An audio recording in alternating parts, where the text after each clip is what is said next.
Growing your own food, more people than you might think actually do it, but maybe they don't do it to the extent of my next guest, who is a board certified family physician specializing in high risk obstetrics. He lives in Northern California, and my man grows a lot of his own food. He's here to talk to us today about the health benefits of doing just that. With that, we welcome Dr. Jeffrey Pierce to the exam room for the very first time. My friend, thank you so very much for being here.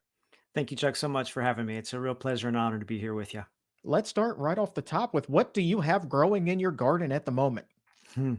Well, we have a lot of things going on right now. We've got what's finishing up from the summer. So we have a few tomatoes and zucchini that we're still getting in, but right now it's all about the fall and winter garden. So I would say we've got just so many different kinds of greens, which is, as you know, such a food powerhouse there. So kales and chards and collards and arugulas and bok choy and so tons and tons of greens. And we got other things that are slowly doing their thing, like the turnips and the rutabagas.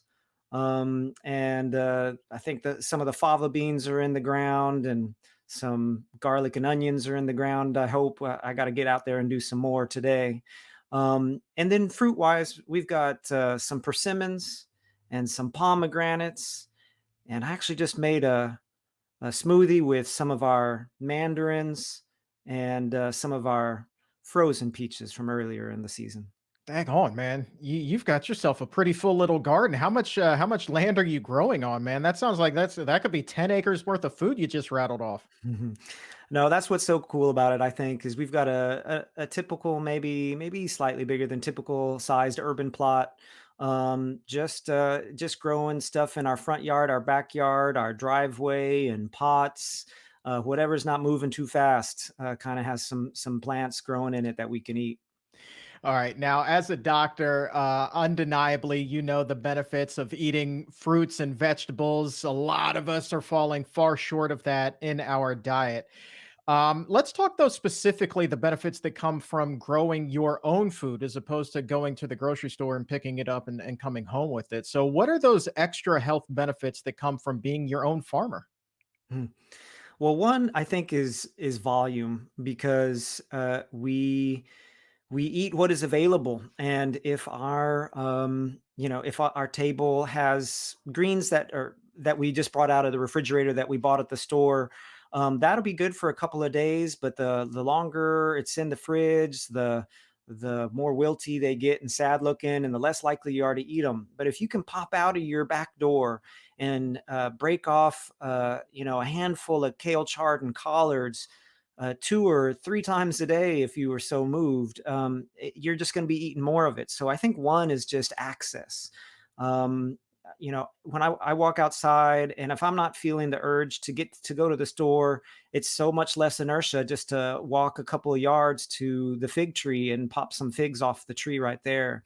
And so one I think is just the inertia and what just makes it easy. I maybe we'll talk about this more later in the interview, but I would say people from the blue zones, those folks that live longest and healthiest around the world, they all tend to garden. And I think it's not because it's the cool thing to do or it's just really what's convenient. And so popping out and getting that from your garden fresh and easy is the way to go. So that's one benefit, but there's several others. I would say getting outside, getting up out of your chair is a big step, and you're doing that multiple times a day, and certainly multiple times a week when you have a garden.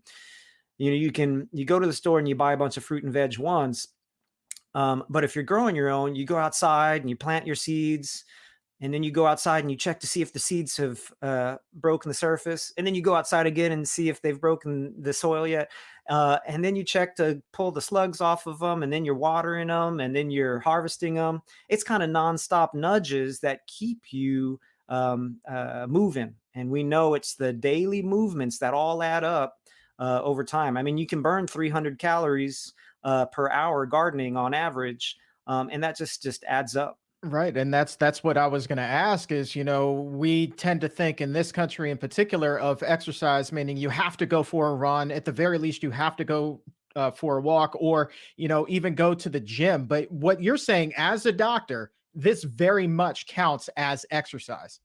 It sure does. I mean, the U.S. Department of Health and Human Services has a campaign called "Move Your Way," and it's all about choosing what moves you so that you move. And so, it's takes some effort to put on the spandex and get into the car and drive to the gym. And circle the parking lot so you can park as close as possible to the front door. And But it doesn't. And yeah, and then when you leave, all you leave with is a sack of your dirty gym socks. But here for your garden, it's easy to get out and move, do all the things that we've mentioned so far, and then you're leaving with a sack of vegetables at the end of the day, which is a whole lot better. Yeah, man, that parking in the closest parking spot like always makes me laugh. It just seems so counterintuitive. You'll circle the lot 10 and 15 times trying to get that closest spot. And you're losing a lot of time doing that, because if you would just park further away, you would have been in the store many, many, many minutes earlier. So I don't know that one. We're just a wacky bunch of individuals, us human beings. How hard is this to do? I mean, you rattled off a whole lot of different kind of crops that you were growing there, but when you were first starting out, were you overwhelmed by this? Yeah, so I would recommend, just like making lifestyle changes to your diet and exercise and meditation, whatever you're working on, start small. It's these little tiny habits or atomic habits, however you want to look at it, these little choices that you make that will add up. And so, I back in 2014, when I first started gardening, when my brilliant and talented wife taught me how to garden, back before that, I could plant a rock and kill it somehow, and so I'm not a natural born gardener, I don't think, but just with time, starting with a plant or two, maybe you don't want to commit to a full raised bed and you just want to try, a plant of kale in a pot on your balcony or on your deck. That's a good place to start. Or start with some herbs on your windowsill, or do some microgreens. But yes, you will oftentimes feel overwhelmed if you try to build 17 raised beds and keep them going all summer. You'll feel like you've bitten off too more than you can chew. Do you remember what the first thing was that you planted and grew? Well, as a kid, yes, because we had, I think, two raised beds as a kid, and my dad would take us out, and we planted cherry tomatoes. And Ah. I remembered, kind of being amazed that these things grew in our garden, and I'd bring in a cup full of cherry tomatoes to my mom, super proud to show her what we grew. I wasn't necessarily ready to eat them myself, but I was happy to share them with my mom at that point. And it was over time that I realized that there's so much benefit of eating these wonderful things that we grow. I'm sure that there are some people now who are hearing this or watching this on YouTube or Facebook, and they're like, okay, so he said to start small, but what are some of the easiest things to start with? Like the ones that you mentioned. And then what are the ones that you might want to save because they're a little bit more advanced? They're a little bit harder to maintain. Yeah. So some easy ones are some of the ones we've mentioned already. Tomatoes are pretty easy, and of course, grow what you'll eat out of this list. Not just because they're easy, but tomatoes are pretty easy. Zucchini are pretty easy. If you know anybody that gardens, and about 1 out of 3 Americans do grow their own stuff. If you know anyone that gardens, they've probably tried to give you one of their zucchinis because they've grown too many. Chard and kale, collards, those are all pretty easy. Potatoes are pretty easy. Herbs are pretty easy. Radishes are pretty easy. So there are a lot of crops that are pretty easy to grow. And we're talking about starting small, but if you can do more than one thing, without getting out of hand, but doing more than one thing is good, because I know we're big fans of Dr. Will Bulshewitz, who you have had on your show many times. And he is a big proponent of eating a wide variety of plants. And it was the American Gut Project in 2012 that he likes to quote, that says, the number one predictor of a healthy gut microbiome is the variety of plants in that person's diet. So if you can grow a variety without getting overwhelmed, that'd be even better.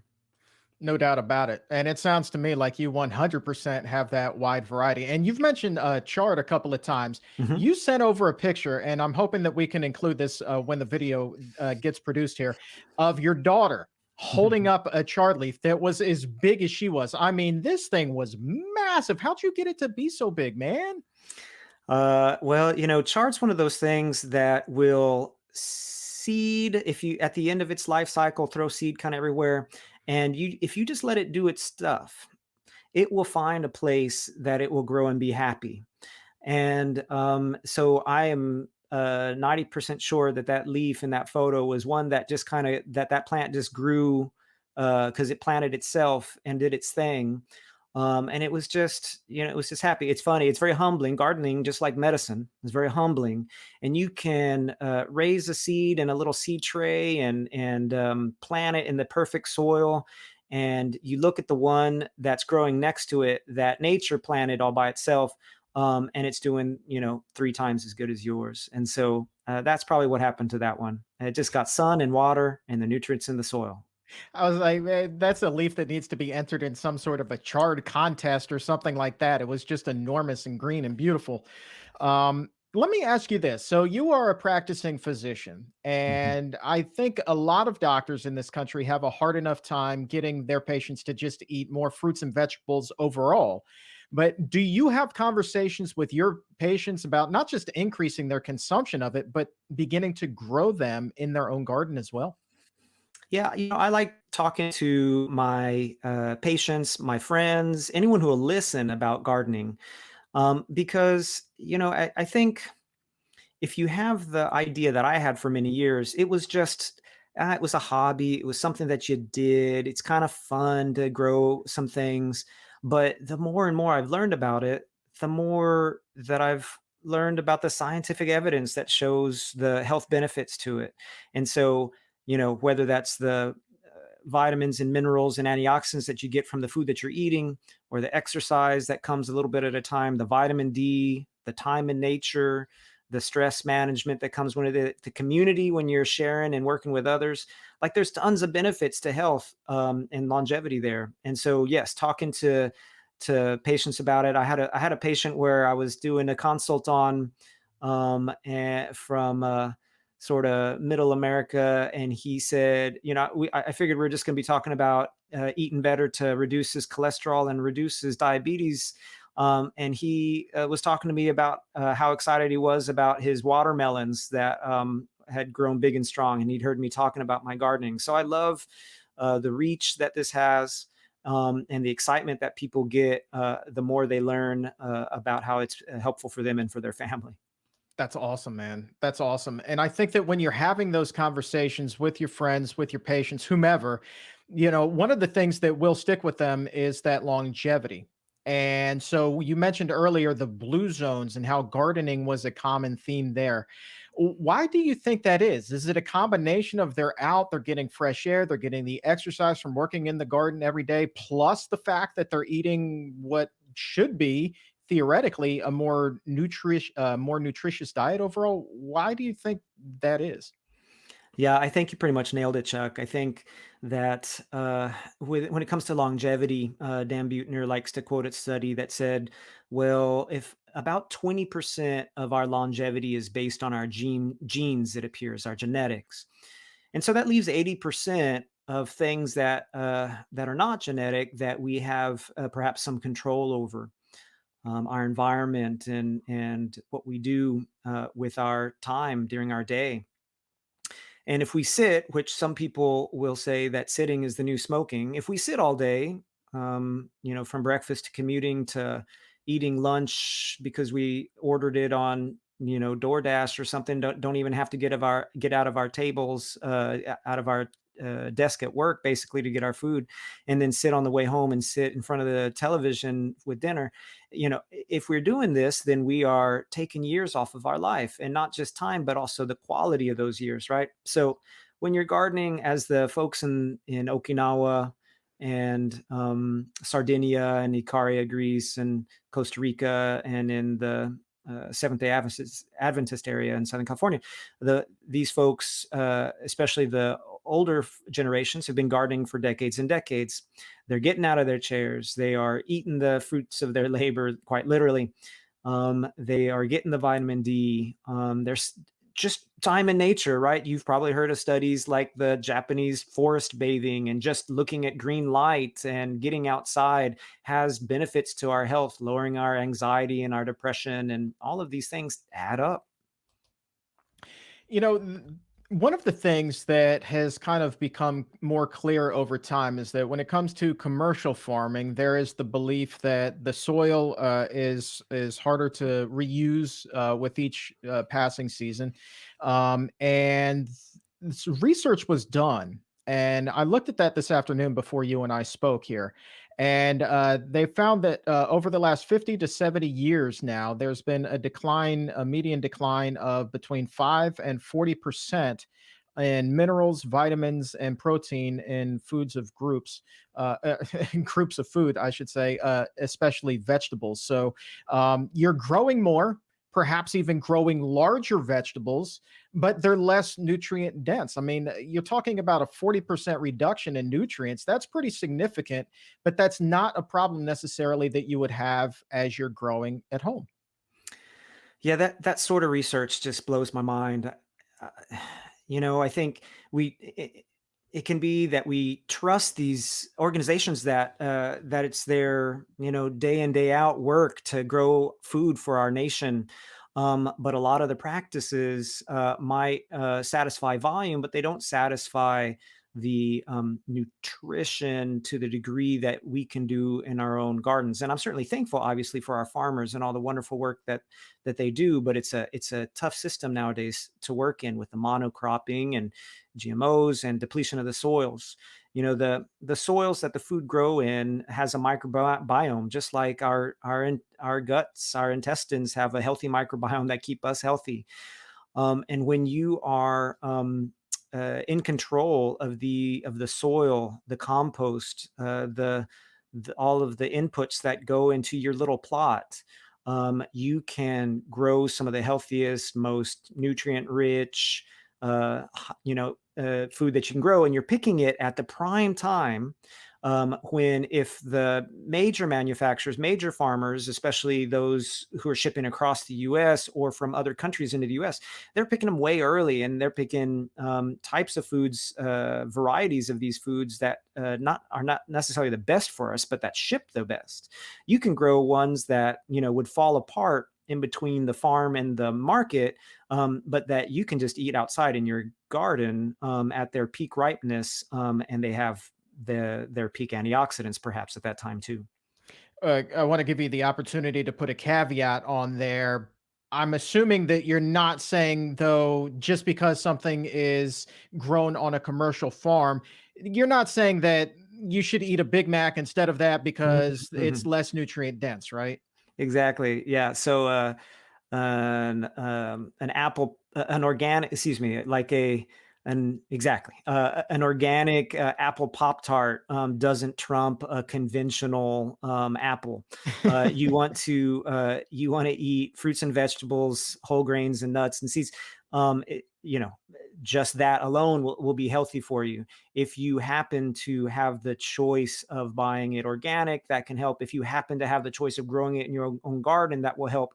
But the majority of these studies, when they're talking about people who ate X number of fruits and vegetables per day, those aren't just organic. Those aren't just the ones that you grew in your lovely raised bed. It's everything. So I'm a big fan of eating this great food regardless of where it comes from in general. But there's just little tweaks that you can do to make it even better. And one of the other concerns that gets raised when it comes to urban farming is the fact that because, especially in more populated areas and more urban areas, there's a belief that, well, there's more pollutants in the air, there's more contaminants, and that if you grow in those conditions, you could be consuming those toxins, and that's not necessarily good for your body either. But there was one study that was done out of the UK that I wanted to tell you about that concluded, quote, the health benefits may significantly offset offset or compensate for the apparently minor risks that follow from the higher loads of environmental pollutants. So, far more good than bad again. For sure. I agree. Yeah. And let's close with this. As we talk here, it is the fall. And how big of a believer are you in eating seasonally? Mm. Well, I think in in one place, eating fruits and vegetables all year round is good for you, whether or not you're eating a tomato in December or a rutabaga in July. But um, growing your own food allows you to really focus on what it means to grow seasonally. And this is the way that we have eaten for generation upon generation. It puts you more in touch with the turning of the season, with the time, with the planet Earth, and it feels very nice to have a tomato, basil, zucchini pasta that you make in the summer. And feels particularly nice to have a nice green and turnip soup that you make in the winter. It seems to fit nicely with the seasons. I don't think that will make or break your health if you switch those, but I think that there's something to it, and I enjoy eating in that way. And I'm assuming that the gardening, that's a family affair at your household. We saw your daughter with the big old leaf of chard. I would imagine she's probably eating way healthier than the typical kid in this country. Does she get into fruits and vegetables because she's in there getting her hands dirty in the garden as well? Yes, I am thankful for the lessons that she's learning while she's out there getting her hands in the dirt with us. And she loves during the peak of the berry season, particularly to lead what she has called fruit feasts, where we walk outside with a bowl and she finds the best blueberries, raspberries, blackberries, plums, peaches, etc. And the ones that somehow don't get consumed in the garden, we eat back in the kitchen for dessert. And so we have a lot of good memories based off of that. Fruit feasts. I love that term. I think that you should like make t-shirts with that on there. That's just great, man. I appreciate that so very much. And lastly, what is the one tip that you would give to somebody who's interested in just getting going? Like if they know nothing of growing, what is the one piece of advice you would give them as they start on their growing journey? Hmm. Well, you don't have to do it alone. The chances are you know somebody who's already growing something in your family or in your neighborhood. And the thing about gardeners, sort of like people who eat whole food plant based, is they can't wait to share their experience with you. And so they will give you all sorts of tools and pots and soil and seeds, probably that they can't use, and we'll get you going off right. And there are lots of good resources online with like your local university gardening extension to show what you can grow at this time of year in your specific location, etc. And remember, you're doing it for not only for your health and your family's health, but for the planet's health. We can't ignore that no matter how low our cholesterol level is or how rock solid our blood sugar level is. If our planet is dying, then we won't have health ourselves. So it's just going to help on so many levels. Amen to that, my man. And now here's the really cool thing, right? So you are in Northern California, but I see the sweatshirt on you right there, plant-based telehealth. So I'm guessing that you're available for telemedicine visits. Hmm. Thanks for asking, Chuck. Yep, our group does talk to people who would like to learn more about lifestyle medicine and how they can make changes in their day to live happy and healthy, just like the rock solid and really impressive team that you folks have at the Barnard Medical Center. And so we've been so happy to know you guys and to learn from you guys. So thank you for everything that you do, and Dr. Barnard and his team as well. Oh, no question about it. And thank you for everything that you do. It's about educating people. I feel like so many people still don't know about the benefits. Like, well, they know eating fruits and vegetables generally is better for them, but they don't know how much better. I mean, you're talking about a difference here, the likes of which I never possibly could fathom when I was still overweight eating that junk food diet. But now I'm like, holy moly, like where was this, when I was all that overweight? Like just a night and day difference, man. It's just unbelievable. On Instagram at Dr. Jeff Pierce, and then your website, jeffpiercemd.com. And of course, schedule an appointment at plantbasedtelehealth.com. We're going to put links to all of those in the show notes right now, the description. So scroll on down and click those links right away.